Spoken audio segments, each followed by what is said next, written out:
crianças, agora nós vamos para a nossa segunda aula do dia, tá? Ainda no livro integrado, vocês vão abrir lá na página de ciências, na página 386, de lição 5.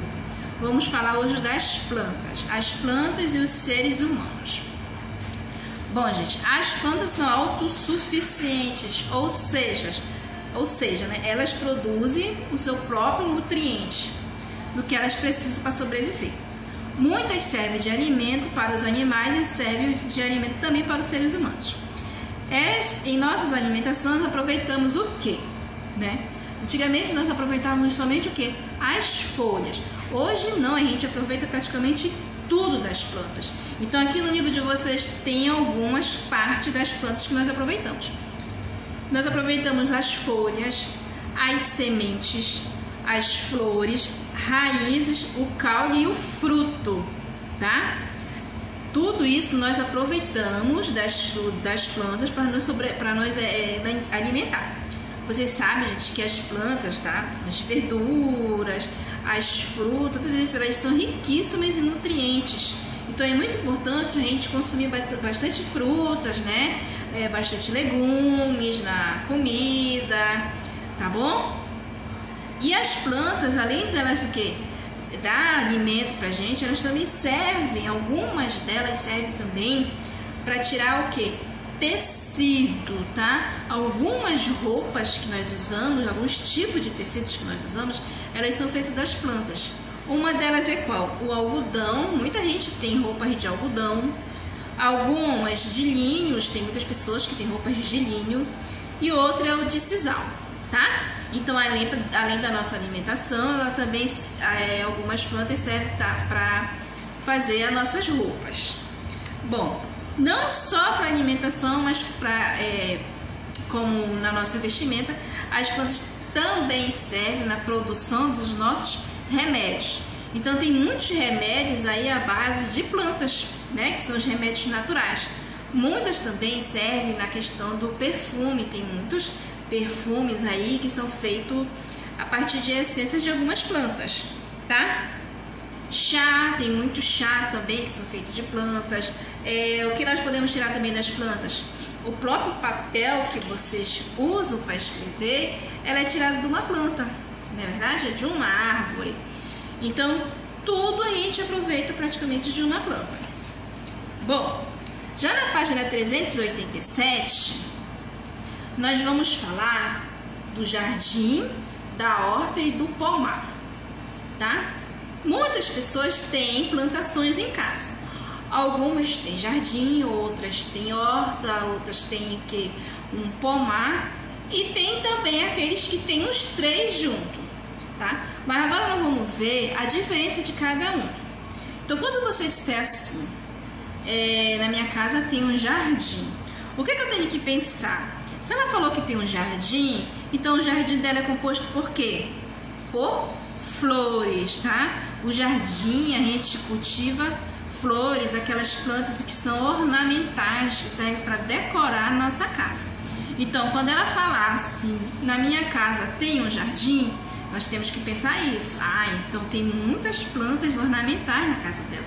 Deve ter rosas, né? Aquelas plantas que tem rosas. Deve ter cravo, margarida. Então é isso que nós vamos pensar. Agora, quando ela diz, na minha casa tem uma horta, eu vou pensar o que tem lá.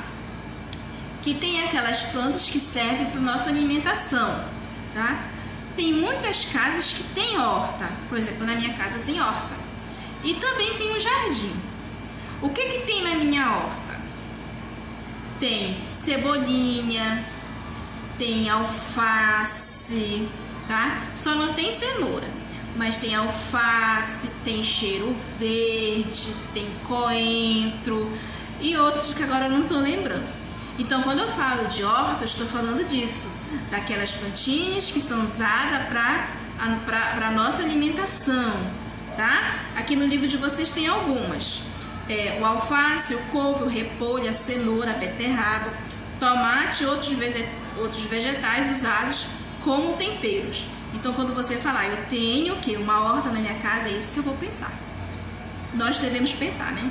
Agora, quando você fala assim, na minha casa tem um pomar, nossa, eu vou imaginar o que? É muito grande.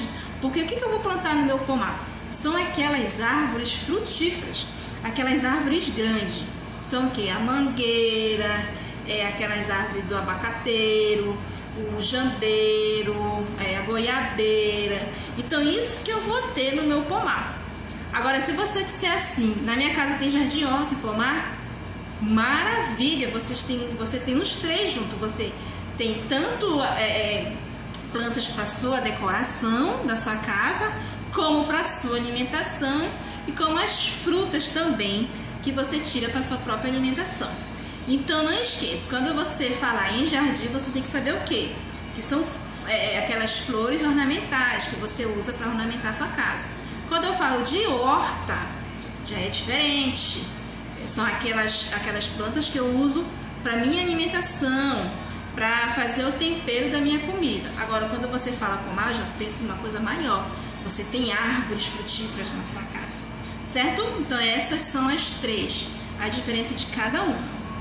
Na página 388, nós vamos falar das plantas que causam mal ao ser humano. Elas sim podem o quê? Nos alimentar.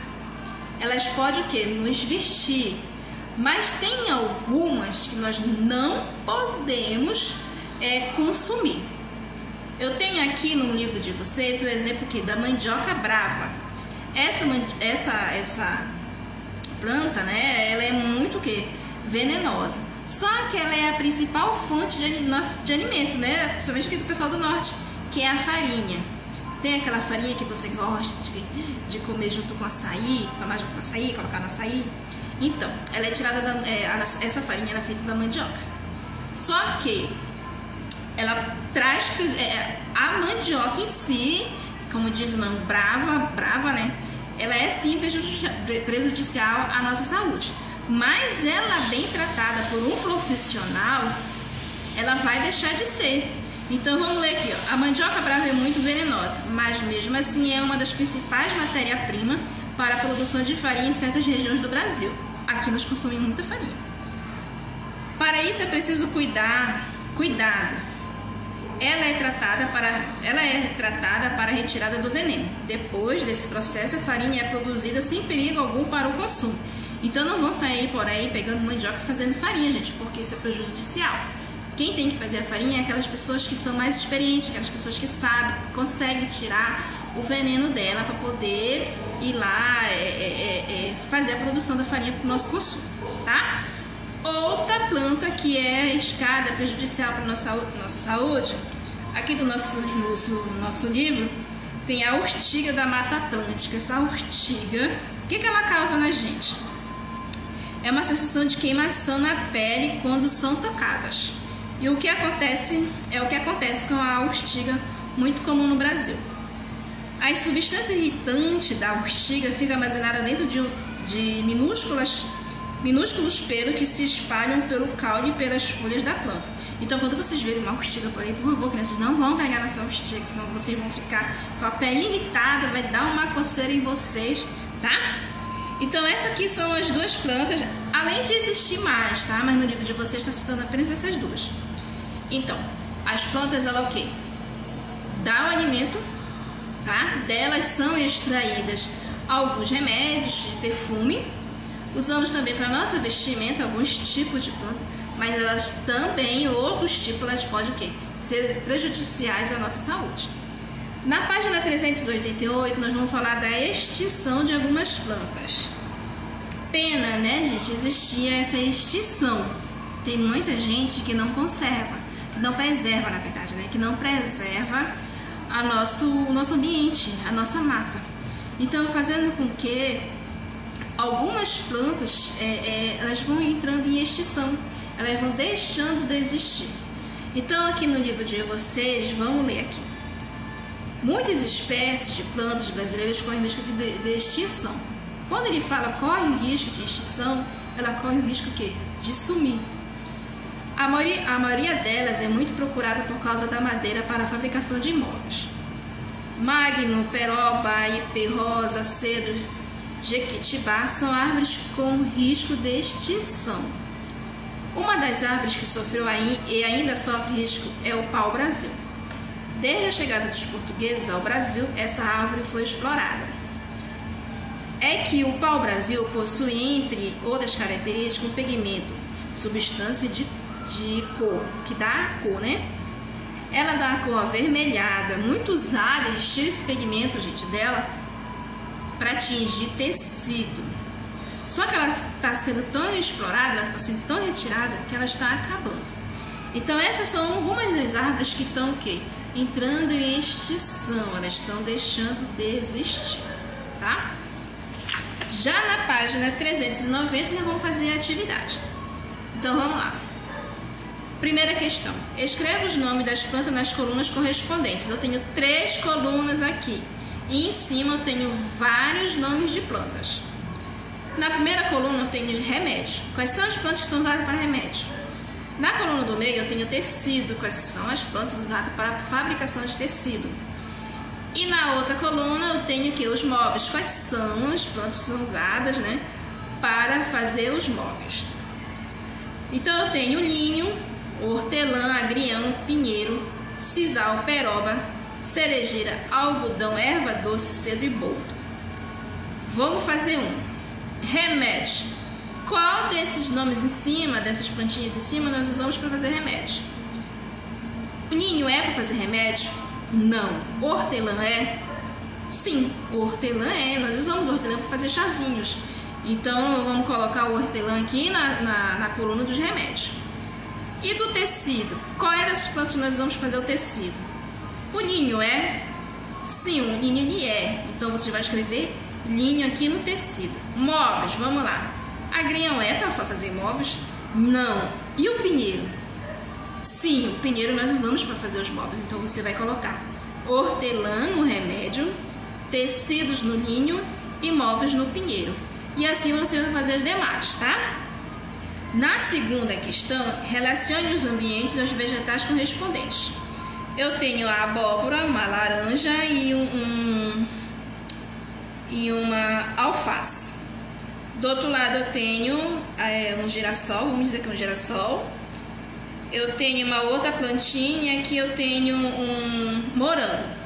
Então você vai dizer o quê? A abóbora é plantada onde? No jardim, na horta ou no pomar? A laranja é plantada onde? No jardim, na horta ou no pomar? Você vai somente ligar, tá? E assim você vai fazer as demais. A terceira questão, assine P para pomar e J para jardim e H para horta. Eu tenho aqui a cenoura. A cenoura é plantada onde? No jardim, no pomar ou na horta? Você vai colocar a inicial dela. O caju é plantado no jardim, na horta ou no pomar? Aí você vai colocar a inicial. E assim nas demais. Na quarta questão, o chá é uma bebida natural, que também serve como remédio. Ele pode ser feito com ervas, sementes ou folhas de plantas. Pesquise sobre alguns tipos de chá, do que são feitos e para que serve. Escreva suas anotações a seguir. Aqui vocês vão fazer uma pesquisa. Peça ajuda dos pais de vocês, tá? Para orientar vocês nessa pesquisa. Quinta questão. Identifique que parte do vegetal estão sendo usadas na salada. De palmito, alface e tomate, mostrado na foto a seguir. O que vocês vão fazer aqui? Eu tenho palmito, alface e o tomate. O palmito, ele é o quê? Ele é um caule, ele é uma folha ou ele é um fruto ou uma semente? Você vai colocar lá o que ele é. A alface é o quê? É um caule, é uma folha ou um fruto ou uma semente? Aí você vai colocar do lado. Você vai escrever o nome e vai colocar do lado, vai identificar o que eles são. Tá bom, crianças? Essa é a nossa aula de hoje. Dúvidas é só vocês me mandarem mensagem que eu vou estar aqui para ajudar vocês. Tá bom? E não esqueça, terminou, bate aquela fotinha e me envia, porque ela é valendo o conceito de vocês e a presença na chamada. E não esqueça, amanhã, terça-feira, 10 horas, nós vamos ter a nossa videochamada para continuar o nosso projeto de leitura. Vamos para a segunda etapa. Aqueles pais que não puderem participar, peço que me mandem uma mensagem no meu PV, olha professora, não tem como eu participar agora, que aí a gente depois faz o atendimento separado com essa criança, tá bom? Então, tenham uma boa segunda-feira e qualquer dúvida vocês podem mandar mensagem. Tchau e fiquem todos com Deus.